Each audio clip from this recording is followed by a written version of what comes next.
Right, today we want to talk about the constitutional rights and responsibilities in different contexts.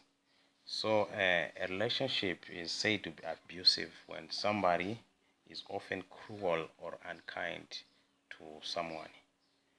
So, you can experience abuse in different types of relationship. For example, an adult might treat you bad or is always beating you, or your peers, the people that you are learning with at school, at college, they may abuse you also. Remember that peers are the people of your own age, right? So there are different ways in which someone can be abused. So there is a case of a 10-year-old boy who was raped by his uncle, right? So when the girl's mother found out that she tried to get the man to pay the damages, but then the girl's sister said, "No, we have to take this issue to the what? To the police," and the police arrested the what? The man. So you can actually see that it's another form of abuse when an adult sexually abuse a 10-year-old girl. We call that abuse. And then there is that abuse within peer groups. For example, a lot of people, uh, you can you can be kicked by someone. Someone can tease you. Someone can smack you. Someone can steal from another person, right? It can also be indirect when someone ignores another person. There are all those forms of abuse. So there's also what we call cyber bullying, where someone sends threatening emails, viruses. You can upload photos of someone on the internet without his or her permission, right? Again, we call it abuse, right?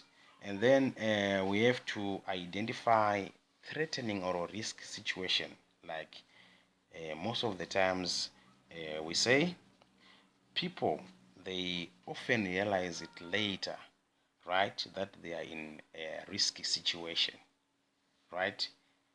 And there will be nothing that we can actually do. So during that time, they wish that they could have do something, you see.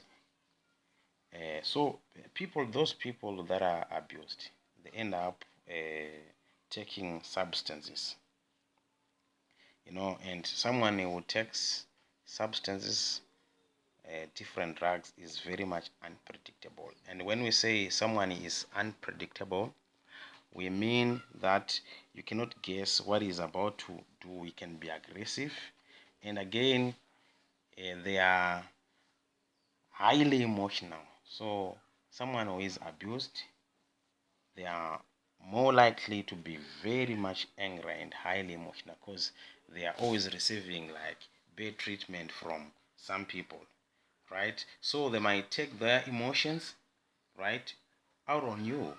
That's the problem of people that are actually abused. So the best way to protect yourself from that situation, right, is to make sure that you run away from abuse. So we want to also talk about the effects of abuse. Like we are talking of different forms of abuse whereby the older ones can abuse their younger ones. So now we want to talk about the different effects of abuse. So abuse, someone who is being abused, it can even affect your health, right? Your personal health can be affected when you are actually abused. Abuse can be physical, right? It can be also emotional. Physical abuse, when we are talking of physical abuse, we talk of when someone repeatedly hits your body, maybe by hitting you, right, or kicking you, we call that abuse, right? And then emotionally is when someone can psychologically abuse you. You understand? You can psychologically, or you can repeatedly say things that break up your positive way of thinking. So people who are abused, they often feel as if like they're always sad, they are lonely, they are confused, they are angry, they are different from their peers, and they are distrustful of people.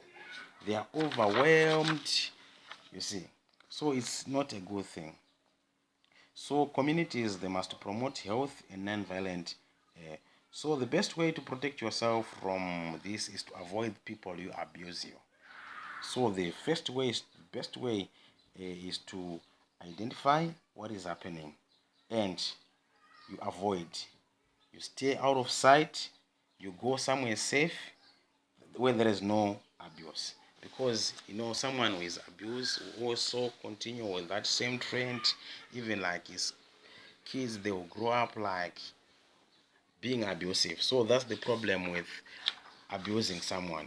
So you have to get help. You can also go and report to the police, and then the police will deal with those situations. So abuse is not a good thing. Even at school, we do not allow abuse. Even in societies, we do not allow abuse. There is no one who is allowed to beat someone, whether it's a man or a woman. And if that situation happens, you are allowed to go to the police and report, and the police will deal with those situations.